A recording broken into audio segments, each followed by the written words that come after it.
much. That's fine. Even though I am trying to play psychological warfare Yeah, to get it's inside your working. head before we start debating. So let me just set the context real quick. This is going to be a real quick live. It'll be about 20 minutes, less than 20 minutes.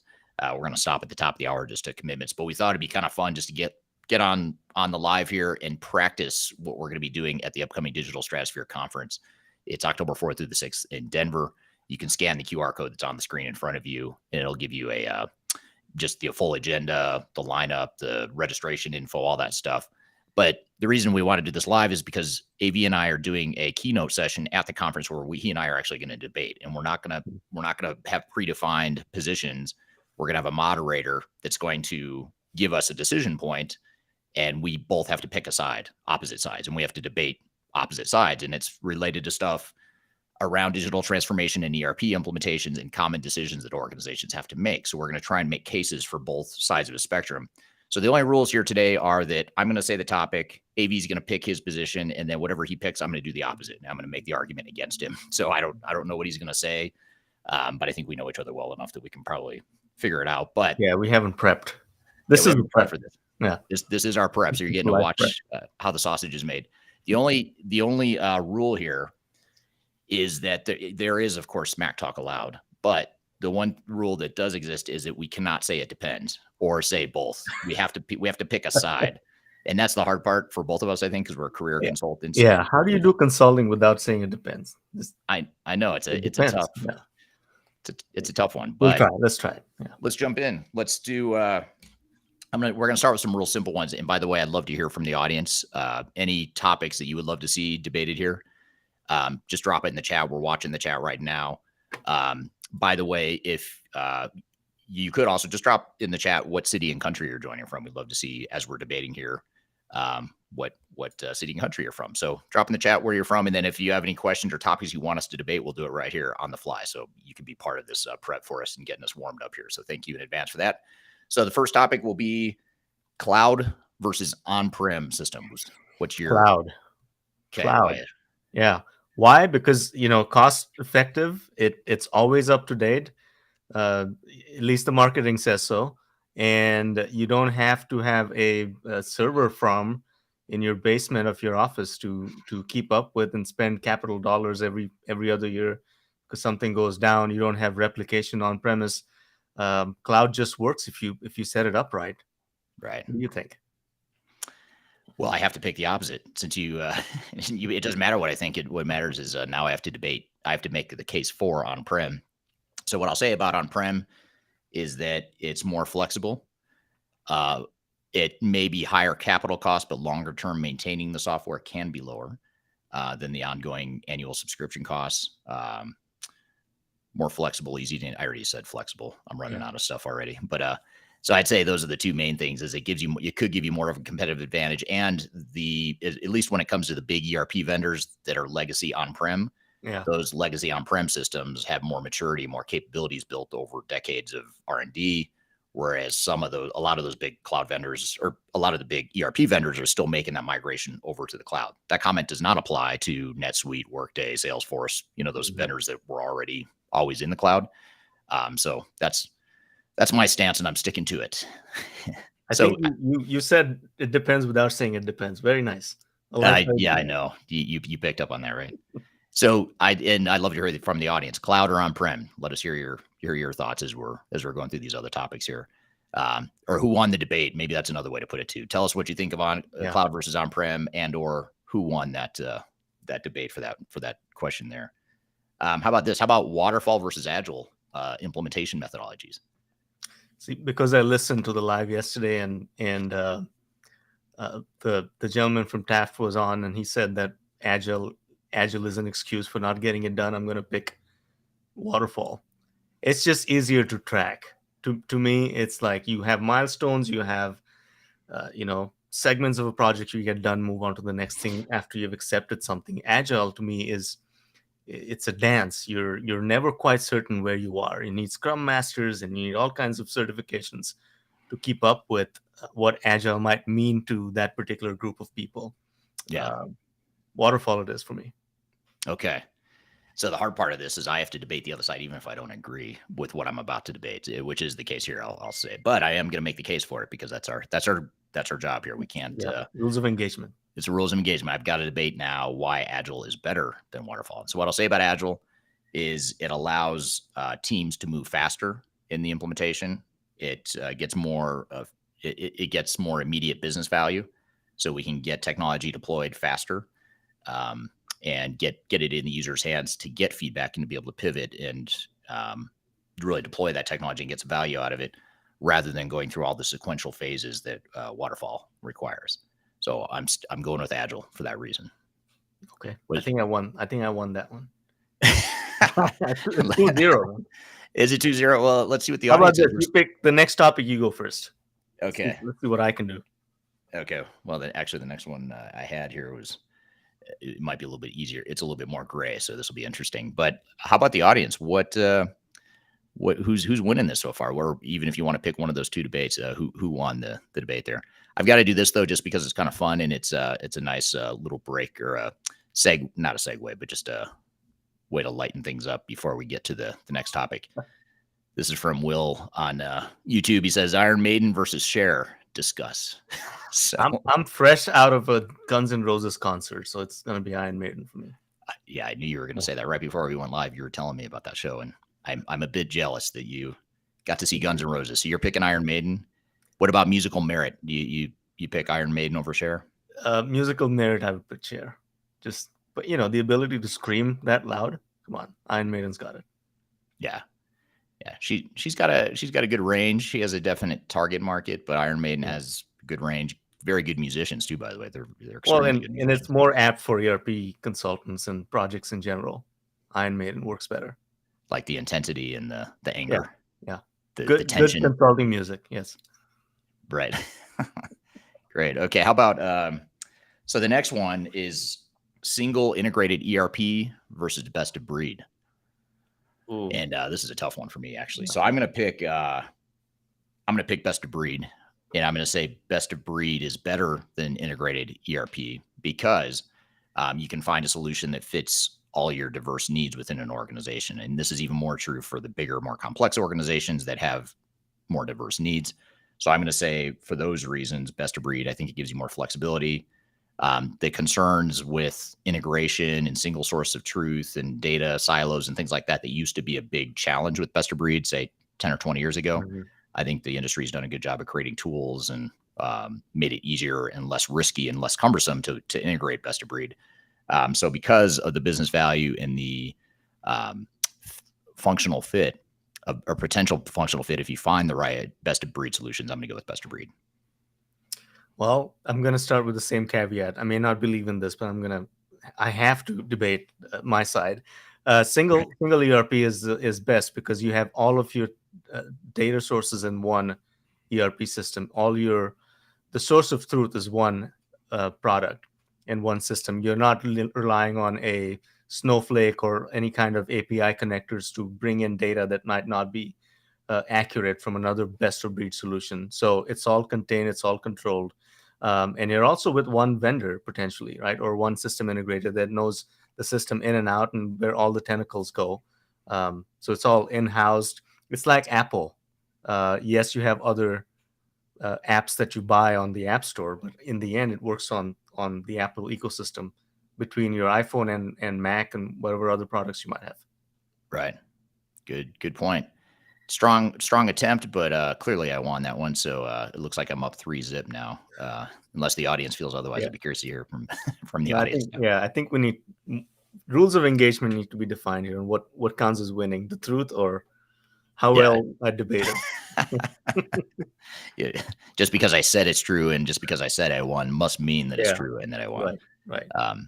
No, I would love to hear from the audience though. And the whole point of this format too, by the way, is to show that there are, for the most part, strong arguments on both sides. And it's really a way we're trying to challenge people to think about both extremes, even though the reality is a lot of these decisions are not binary either or. A lot of them are sort of hybrid or it depends and that sort of thing. But the idea here is that we're trying to make strong arguments on both extremes to show what the pros and cons are, knowing that both sides of the argument have strengths and deficiencies. Yeah.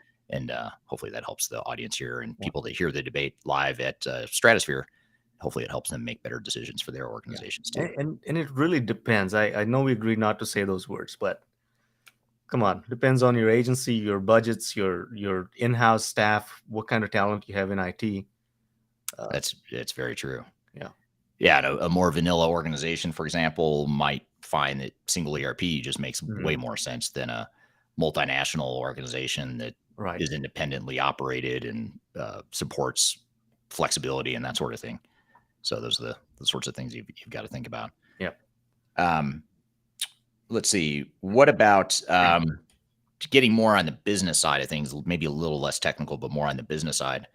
Um, Digital transformation, standardization versus flexibility. Which should what should a digital transformation or ERP implementation be striving for? Standardization or providing flexibility to the organization?